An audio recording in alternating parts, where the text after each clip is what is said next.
Shoutouts din kay Judge Gina na nandito. Let's get lit. Let's get lit. Party. Kay Judge Gina. Let's get lit. Let's get lit. Shoutouts kay Judge Ginan. Party. Party. Let's get lit. Judge Gian, Let's get lit. Judge Gina nandyan.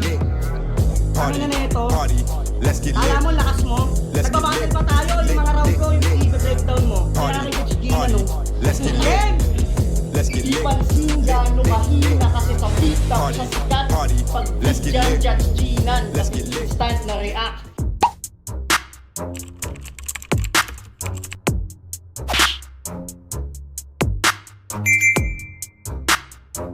In the yeah, put 'em in the yeah, yeah, yeah. If you feeling real good, put your hands in the yeah, put 'em in the yeah, yeah, yeah. If you feeling real good, put your hands. So what's up mga kumag, I'm back, ang inyong online judge. Walang iba kundi Judge Ginan. Okay guys, Motos pa rin tayo. At ang re-reviewin natin ngayon ay walang iba kundi yung battle ni VLD. Debut battle niya dito sa Motos versus Wanli Ace na matagal naman nawala.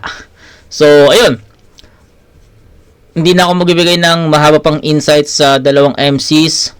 Basta si Wanli Ace ang tagal niyang nawala sa Motos, ang tagal niyang nawalang ang tagal niyang walang battle, 'di ba? Si VLD naman active sa Bargain, 'di ba? Tapos ito yung debut battle niya sa Motos. So ayun, hindi na ako magbibigay ng insights sa kanila. Napapanood ko sila, alam ko yung mga estilo, kung paano sila magsulat, kung ano yung kung paano sila magtahi-tahi or mag-construct ng rounds. Pero yun nga, matagal na wala si Wanli Ace. And si VLD naman, tignan natin kung paano siya magiging creative sa part na to, sa battle na to. Tignan natin. Kasi possible bago mga angulo or possible mga paano niya gagawing creative yung mga past angles kay Wanli Ace. So yun, depende. Si Wanli Ace naman, since bago si VLD, ano yung gagawin niyang atake. So, complicated. Kaya, umpisahan na natin kaagad. VLD versus Wanli Ace. Game. Si Wanli Ace, unang banat para kay Wanli Ace, Kalisod 3, pakinggan natin. Game! Sabi niya, alam niyo ba, karay ng tralalelo, tralala? Sabi niya ito, tang ina mo, tanga ka. Alam mo yung karay ng tung sahur. Paayusin mo sa harap ko to, dun ka tol. Gang! Yo! Balita ko, prospect daw to pa-flip top. Porket galing bargain. Ulul, imbis na si Keram lang isipin, bibigyan mo pa si Sir Arik ng migraine. Ang tanong, bakit pinasok mo to? Si Sinyo ba nag-suggest o nag-offer dyan? Congrats, may bago ang MC, nakatunog ni James Oberman. Kaya ka nag-motus, dagdag resume sa tryouts, ayos din. Kaso ako nakalaban yung requirements, recta recycle bin. Pangarap na makapasok sa flip top, kaya sa lahat ng liga palaban. Baka nakakalimutan mo, tagagapu ka, yung dalawang kalugar mo, nakaban. At gantong mukha na ba ang required ngayon sa battle rap? Pag ganito itsura, panalo na? Baka pag-rugbyin kita sa labas. Ano yan, pag wapings mukhang angin, pag ako mas demonyo pa kay Satanas. Pero paano naging malakas? Kung mukha lang yung binabalandra ni hindi nga mukhang hip-hop. Kung pang-escort ka lang, bobo ka naman sa gantong class, kailangan mo nga talaga mag-make-up. Kaya bloody, please wake up. Ano, puro sa healthy bars na lang ba? Papogi sa camera, leche ka. Di mo man lang to sinala, piniltiran mo sana kahit retry ka. Retry ka? Ang tagal na nun Ang cellphone niya na, o ano, nalaman ko, ang bobo mo. Kaka-selfie, napitikan, nakuwanan ka ng angulo. At wala akong pake kung bata ka ni Sinyo Kagasan ng importante doon, tanga ka. Joker, bata mo to. Kakatawa ka talaga. Pero si Tipsy D yung ginagaya. May pagbukas-bukas na rin ng makina kagigil. Paalala lang, oy Chainsaw Man, kaharap mo ngayon si Gun Devil. Homeboy! Chainsaw Man, Gun Devil. So anime na reference. Para madala, kailangan may dalin. At para magawan, kailangan may gawin. Di ka lang dapat nagpapapanday, dapat pinakasa pa. Kakasama mo sa flexible kuno, ayang tuloy binabata ka. Homeboy! Homeboy, pero dahil nandiyan ka na, Maglakas-lakasan ka pa po. Yung pagiging homie mo, dadalhin mo yan kahit saan kayo lumayo. Pagpapunta ka kila Sinyo, lagi mong tatandaan, pagpaalis ka na ng gapo, dadaan ka talaga pabataan pagkagaling ka sa bano. Ano, tunog motos pa din ba? Baka nakakalimutan mo kung saan ka ngayon nakatungtong. Ako kahit saan liga tumapak, yung tunog to pinapagagundong. Di porket dayo ka, pandayo na, baka daragin ko tula mo. O pinadala ka ng bargain para lang baragin ko mukha mo. Time. Okay. Sa round 1 ni... Ito mabilis lang. Sa round 1 ni One Lie Ace, sa tingin ko, parang half, no? Or sabihin natin sige, half ng round ni One Lie Ace more on selfie bars, no? Pero hindi naman siya totally naging dragging para sa akin. Pero ang siguro ang komento ko lang dito pagiging creative ni One Lie Ace, yun yung hindi ko nakita or hindi ko napansin kasi actually hindi nga ganoon ka impactful yung mga napili niyang angulo para kay VLD 'di ba? Wala masyadong laro, wala masyadong mga references, yung mga punto niya or wala masyadong mga punto, yung mga punchlines niya hindi ganoon ka epektibo. So medyo hindi ko ramdam yung presence ni One Lie Ace dito. Yun lang. Yun yung bata ka ni Sinyo, tipsy yung ginagaya, Chainsaw Man, 'di ba? So hindi masyadong hindi masyadong ganoon ka epektibo yung mga ginamit niyang angulo at references. Yun lang, no? I think yung creativity ni One Lie Ace yun yung medyo kulang or wala sa round 1. VLD, pakinggan natin. Baragin ko mukha mo. Buang! Filter, retrika. Gurang! Tagal na kasi nun eh. Game! Parang 2014. I think 2014 yung retrika na yun. 'Di ba? Before. Kasi ang cellphone ko pa nun, uso pa ata yung cellphone na yun, yung mga, uso pa ba yung mga Cherry Mobile, di ko alam kung nasa na yung Cherry Mobile ngayon Pero yun lang. I think 2014 yung retrika. Patay ang crowd ng puta ito, laglagan. Game! Game! Gurang! Yo! Game! Game! Patay ang crowd ng puta ito, laglagan. Game! Game! Judge to, Rama. Yung totoo, judge to, Rama. Ngayon pa lang linawin na kagad natin. Kasi baka mamaya yung resulta nito. Depende na naman kung tagilid ba si One Lie sa akin. Kasi di ba, binadibag to ni Pilos, pero nung in-announce na yung resulta, ba't biglang walang natalo? Tapos nung kay Casper dumikit, putang ina siya yung nanalo. Ano yun? Kapag panalo, dagdag standing. Putalugi kami, bro. Tapos pag talo, sasabihin niya, bala na kayo kung sinong nanalo doon. Comment down below. Ay, sus. Mapalaki na yun o battle same result ng game. Uga. Puta 9 na. Nabigyan pa ng ace. Buta. Pwes. Pwes, eto yung makitid laban sa malawak ang utak. Kabisit yan parang barkadang makunat. Mula sa pag-split at hanggang sa pagsulat, napansin ko kagad, wala kang talukap. Back-to-back champion to sa laglagan? Talaga? Bida to doon? Oo, nag-champion siya noong mga panahong malamang. Liga mo yun. Sige nga. Imagine nyo si Enigma. Isa buhay champion. Diba? Awkward. Huwag nang magdahilan. Puta paligan nyo na, champion ka pa. Anak ng kapitan. Tas to, undefeated sa Motus. Pati mga tao dyan, binubobo mo. Paano hindi ka undefeated? Pag talo ka, pinopromo nyo. Real shit. Tinalo mo yung makinig ka, Casper, makinig ka. Huwag ka maingay dyan, baka mainis ako sa'yo. Gago. Tinalo mo yung multo kasi, tinalo mo yung multo kasi pag siksik ginawang sandata, chong. Pwes ibahin mo ako kay Casper na sinakal ng papa mo. Hanggang personals ka lang, aking plano'y sagarin. Judgment to o promo, dadamihin mong talo ka pa din. Diin.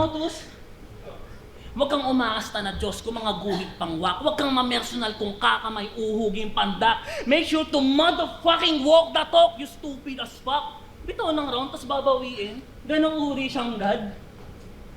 Pwes, sa iyong kamak ang tatapa kayang batang sig sa game. I'll dominate this champion every round. I'm Kam sa Chimaev. Kam sa Chimaev. Etong umaas ng king at bet. Tapos Rook ipapalit. Ganito magkas ng king sa chess. Isa ka man sagad sa motus, tsak mababaon sapagkat Rookie man ay uubusin ng makitang pumanik. Hindi si MJC, ako ang magiging rason hanggang itong mga Diyos niyong tinuturing mapilitang bumalik. Balik! Time, walang ba? Okay. Ayun. Structure ng round 1, yung construction, yung delivery, yung elements, VLD. 9-7 in favor of VLD. Elements, makikita natin na well-rounded yung pinakita ni VLD. Andun yung jokes, diba? Andun yung pagbe-breakdown sa pagiging kampiyon or back-to-back champ ni Wanli Ace dun sa paliga niya daw. Na-deliver niya yun ng maayos, even I don't have any idea on that, na yung laglagan ata ayun. So I don't have any idea on that league, pero si VLD nagawan niya ng paraan, na-deliver niya ng maayos at naparating niya sa atin na sobrang effective ng angulo na ginamit niya. Yung comedy, maganda yon. Yung mga punto at yung mga setup, magaganda. So, yun. Sa performance pa lang, his performance itself, telling us kung sino yung lamang. Kitang-kita naman. So, VLD yun, 9-7, si Wanli Ace, medyo, I think, nangangapa pa siya ulit sa crowd ng although mga battle MC lang naman halos ang mga nandito sa crowd ng Motus, pero 'di ba ganun din naman yung crowd na tinatapakan ni VLD, 'di ba? Same most of the crowd there was MCs, mga battle MCs. So sa timpla kung paano nila nakuha yung crowd, I think VLD yun. Ayun, sa elements, sa sulat, sa construction, VLD. Lamang na lamang si VLD. Malaki yung lamang ni VLD sa unang ikot. So, chance ni Wanli Ace na makabawi.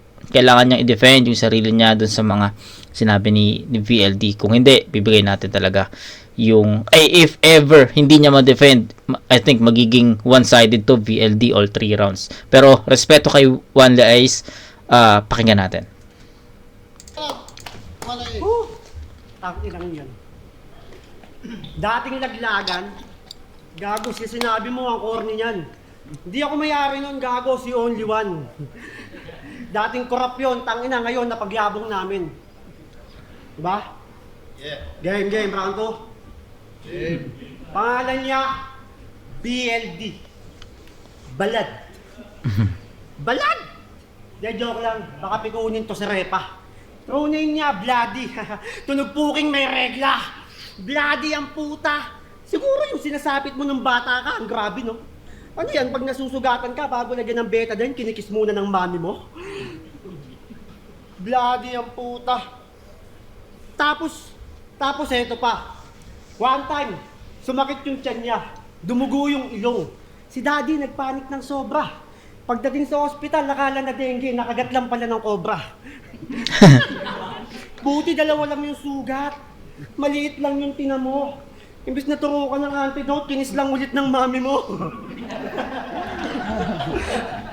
Tanginang magulang yan, yung anak ang Boplax. Hindi tumalab yung venom kasi blood type niya ogag. Gago. Tapos, naniniwala kayo laki daw to sa hirap. Tungumusta, alam mo talaga, galing duka. Ganito yung tsura lumaki sa hirap. Eh di sana to, ganito mukha. Igogo.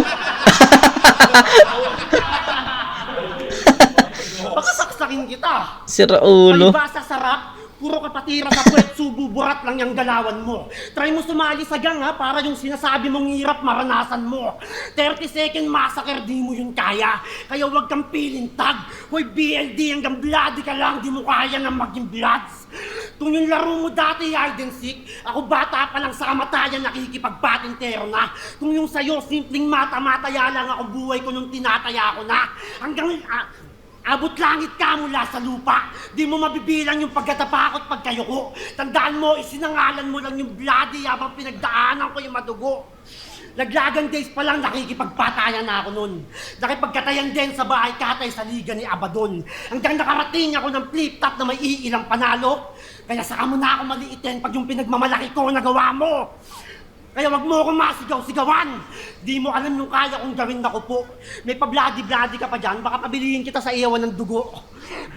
O kaya isaw, atay, baga, puso, di. Di ba yung underdog shit mo sa naka-battle mode? Papogi sa intro, ang pangit ng ender, putang ina mo Thunderford. Kargado ako naka-lock and load. Iwan ka sa mga Carter moves. Walang bibistep sa akin ngayon, iiral pagka-cancer mode. O teka, nawala ba yung isaw? Atay, baga, puso? Tanga, dinaan ka lang sa reversal. Yung sulat masyadong malaman bloody. Ganun magpakita ng internal.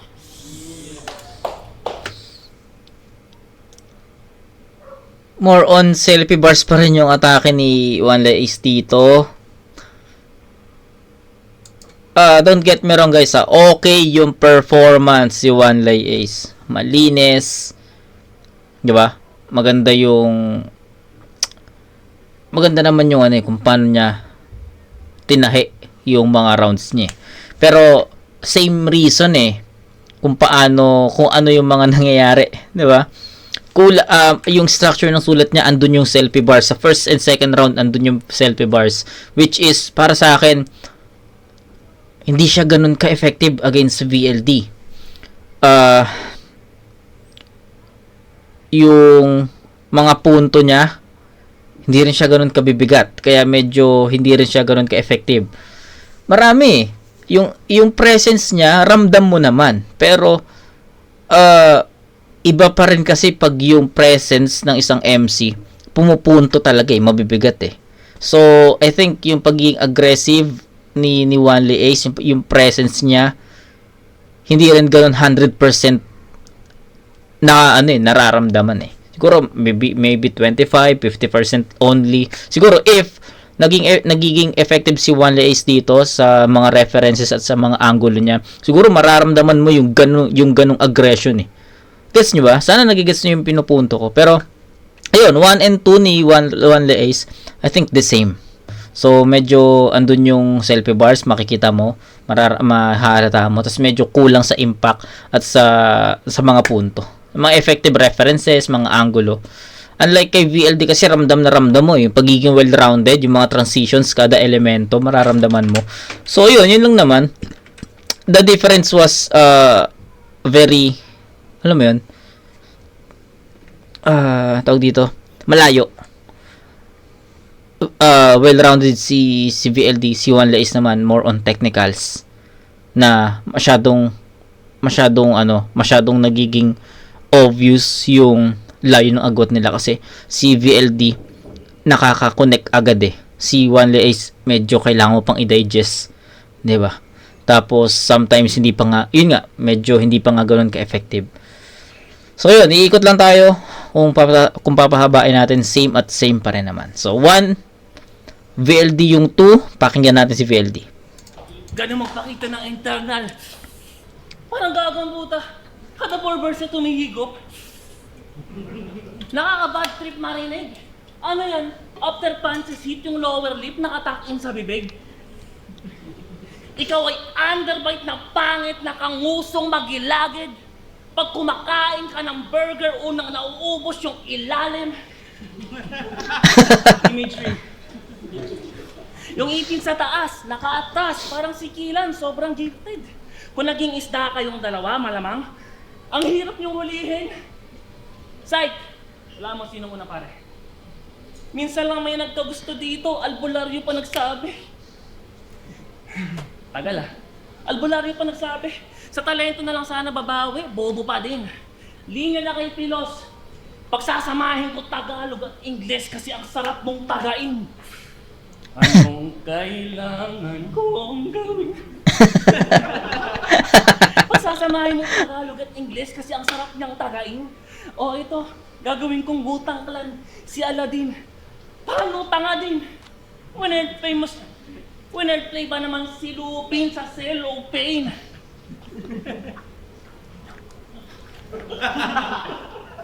Pinaka-whack mag-wordplay dito. Yan ang kanyang claim to fame. Bawat rounds nito may blowing, suicidal, Kurt Cobain. Sa sobrang plain mo bilang rapper, gumamit ka ng cellophane, kadiri yung linya parang uhog lang ng batang septonin. Ang ina kasi nito, mas nakakabwiset ka pa kay J-Dogs, One Lie Ace. Kaya dudurugin ko sa harap mo to, King M-Site. Mark my... Balita ko, inegosyo kang bilyaran. Ayos yan pare. Kesa magnakaw. Sa balita ko kay Keram, yung binibenta mong bilyaran, di pantay, wala kang awa. Tangina, parang Nirvana, halos patay lahat ng banda. Nirvana. Grabe pagkabuhayan mo, dyan sa kabuhayan mo, ngayon kung saan ka nabubuhay, yun di papatay sa'yo. Pwes, balinta ko itatarak sa leeg, sa tagiliran at sa hita. Horizontal tsaka slant ang pagkatiray parang C-shot, Efren Bata. Itong last C-shot, ball, yeah. ipapasok ko sa sugat. Pag sinabing where, ikaw bahala kung saan putas. Ano? Nasa likod mo Christian Paolo? Para lang pumutok ng kupal, beach don't. Katumbas kay dalawang Christian Carlo. Saluhin mo dual pistol. Yeah. Kahit ang bullet holes ng wak, magiging double way na pop. Mistulang wedding cake lang, batal put na couple ni stop. Kasi, piece of cake lang itong wax na merong taste pambadang. So when I slice him using blade tong piece of cake from the top baon sa cage. Pag sapak ngayon ka ace, mag-angas ng galyang fake na yabang niyan sa dalang game doon hanggang aura niyan sa stage. Agad mag-fade parang yung ace ng baras. Uy. Oh, ace ng baras. Aura, mag-fade. Ang ina nyo. Hindi ako mag-a-adjust ng style dahil lang andito ako. Wala akong pake sa meta o sa stilong sasabay sa daloy, mapabargain man o motos ako gagawa ng alon. Yan. Walkthrough na lang. So 1 and 2 VLD 9797. So that's 18 to 14. Round 3 1 and 2 sige yung 1 explain ko naman eh. Yung round 2, I think hindi ko na kailangan pahabain pa. Kitang-kita sa performance, sa elements, ganun pa rin eh, 'di ba? Yung comedy ni VLD dito, mas kumo-connect talaga, mas nagiging maganda yung halo eh. Kasi comedy tas transition, punto, technicals. So, yun. Walkthrough game na lang to. Hindi na natin masyadong ihimayin. I think mas malinaw naman, no? 1 and 2 nakuha na ni VLD. So, round 3, walkthrough na natin to. Game. Dinamay mo yung paninda ko Round 3 game. Sabi niya sa ender niya kay Nero, baguhan man sa eksena at kulang sa pyesa naway magsilbing babalato. Ako'y parang bola ng bilyar sa loob ng triangulo, di man kompleto pero di masasargo. Ha? Paano pag 15 balls? Kompleto yun. 9 balls at 10 balls ang kulang. Dapat yun yung iniyahayag mo, brother. Sa susunod, huwag ka magsiset ng bilyaran na ang bobo mo mag-spatter. Ano yun, foreshadowing na makakalaban mo, billiard tech? Ulul, hindi kita inaantay. Sarap mo laserin kasi baka kahit sa bar level hindi ka papantay. Nagtiteleport ka sa mismong battle? Oo, choker ang puta. Nasa loob ka nga ng triangle. Tensionan sa Bermuda. Ngayong sa isang siksikang lugar na kung saan nagkalat ang mga animal na gagawa mo mga mata, kakatuwa. Kinumpara pa yung sarili sa bolang pinapaikot, mistulang walang kaluluwa. O teka, sa isang siksigang animal, 666 yung inanggulo. Ngayong naset ka ng Illuminati, nasa loob ka na ng triangulo. Ngayon tayo mag-laro BLD, sumagad ka ng pusta. Wala akong pakialam, wasakan na to ng karir kahit sa sugal pa mapunta. Pag ako tinalo mo, di na ako lalaro. Game. Game. Pangako yan. Pero pag ikaw tinalo ko, walang mawawala sa'yo, talo ka lang dyan. Deal. Trabaho nito, sales agent ng Samsung. Yung nangaharang ng mga taong dumadaan, Magugulat ka na lang kahit wala kang cellphone, nakalukin ka ng boss, tempered glass kayo dyan. Kaya niya, technician din yan. Kaya niya mag-jailbreak ng iPhone na nakalock. Pagbukas, imbis mansanas, may phone na nakatatak. Manluloko! Tapos galit ka sa nagpo-promote ng sugal? Na kesyo ipanlalaro pa daw yung pera ay bibili na lang ng almusal. Sa mismong battle mo pa sinabi yun ha. Tingin mo may maitutulong ka? Tanga ang pagsusugal, nasa tao na lang yun kung magpapakalulong siya. Bakit ikaw? Di mo naranasan magsugal? Hindi. Huli ka, bobo ka. Kanina pa lang nung tinanong kita ng game, nakipag-deal ka, umuo ka. O hindi. Pabago-bago isip, dinaig niya pa adik. Kunwari, di siya sumusugal, sino kasi awit? Tanga, nasa battle Okay. na kung saan meron talo at panalo. Dito tinatayaan lahat, all in kahit kabado. Dapat alam mo yan, di lang kita basta sinumbatan. At tandaan mo, wala ka sa pwesto mo ngayon kung di mo yan sinugalan. Wala ka na sa triangulo. Lahat ng tira ko pasok. Preparado sapagkat lahat ng set na punta sa akin, sinargo ko na lahat. Di lang namuro, pinuruan. Yung Hamed, tinekol pa. O wag nyo nang hanapin yung bola sa triangulo. Tangina game ball na. Tangina game ball. Okay, ayun, walkthrough na lang natin to guys ha. Hindi, sige, comment tayo ng kahit konting-konti lang. Nag-comedy si Wanley Ace dito pero hindi ganun katagal. Diba? Parang ilang lines lang yung comedy niya. At hindi naging ganun ka-effective. Yung technicals niya, umikot sa isang angulo about dun sa bilyar, bola. From start, middle to finish, ganun eh. So, nakukulangan talaga ako sa creativity ni Wanley Ace dito. Pero performance, malinis, di ba? Maganda naman yung naitawid niyang, maganda naman kung paano niya i-deliver yon. Pero I think kulang sa creativity. At effective angle sa reference din siguro. Ayun, VL tayo. Ball na. Hoy, bitch! 666 demonyo. Tapos buntis. Napansin nyo? Naturingan taga flip top tapos tinapat sa rookie. Ang kulit. Nagre-reklamo. Kasyo bago. Putalugi pa to, sir. Hoy! Binalik ka sa 1 minutes. Ako newbie malupit. So double meaning pag sinabing pinag-rookie ka ulit. Pinag-rookie ka ulit? Seryoso? Talaga? Yung iba dito di makapag 1 minutes. Tas eto, Dalawa. Ang sabihin mo, bobo ka. You don't deserve a fucking chance. Sa sobrang bobo nung lahat, napilitan akong mag-battle rap. Kaya nga dito ako. Okay. To fucking show you how it's done. You created a monster that will haunt you parang Victor Frankenstein. Pero ba't nga ba wala na ulit sa flip top? Yan ang naipon na tanong. Sa mga kasabayan niya, siya lang nahintot na kahon. Huwag niyong sabihin nagpahinga lang tong nagretirong patapon. Kasi kung talagang ayaw nang lumaban, ba't nandito ka ngayon? Tas sa rookie comeback Pinuntuhan. game tumagos. Hindi to welcome to the league na moment para sa akin. Farewell mo na to. Na akong pake sa mga yan, ako'y may stilong palaban. Di kailangan ng underdog effect. Kailan may dito lumamang. Hindi to pagkakataon, Hindi to pagkakataon para sa akin. Dito mga yan, ako'y may stilong palaban. Di kailangan ng underdog effect. Kailan may dito lumamang. Hindi to pagkakataon, Hindi to pagkakataon para sa akin para makilala pa ng iba. Pagkakataon to para sa'yo, para maalala ka pa nila. Kasi mas 2019 Ace, sila GL, Vitrum, K-Ram, lahat. Halos lahat big names. Siya ay inggit pagkat naiwan. You shouldn't feel NBA sa lower league ka lang may tira kasi maparaket o rap tournament, ikay mahina, tila ba Jeremy Lin at saktong Asian sa may liga. Tapos nakapag-flip top ka na nun, walang improvement naging game style. Nung pandemic lang nag-grow, parang bigote lang ni M-Site. Puro shits lang palabas nito sa stage, ikaw si Daylight. Sa akin, useless bato neto. Kidney failure to na stage 5.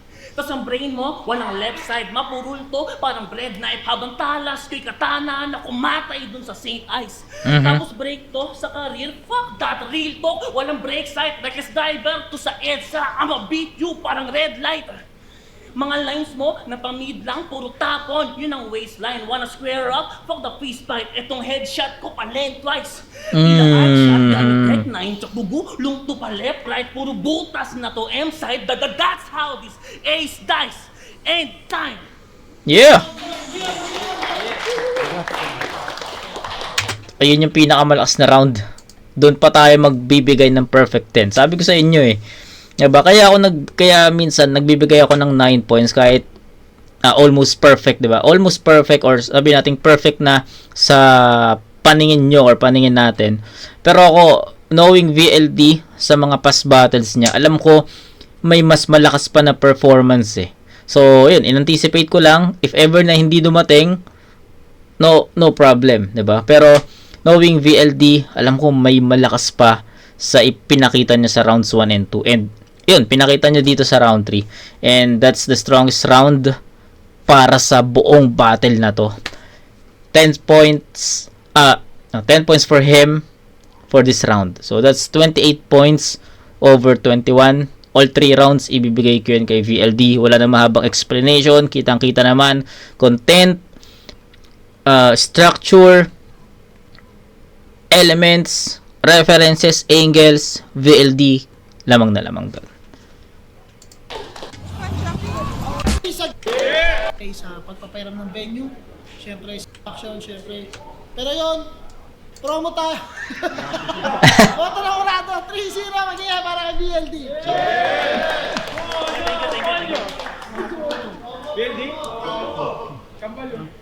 Tsaka sa bargain, sa lahat ng bash fan, direct birthday kasi inyo sa kambal ko. Mas BLD pa kay BLD. Binoto ko si ano. Hindi, joke lang. Okay, so wala na talagang judges ang ang Motus, no. Siguro para iwas sa mga controversies, 'di ba? Pero respeto sa Motus, 'di ba? So yun lang. Kung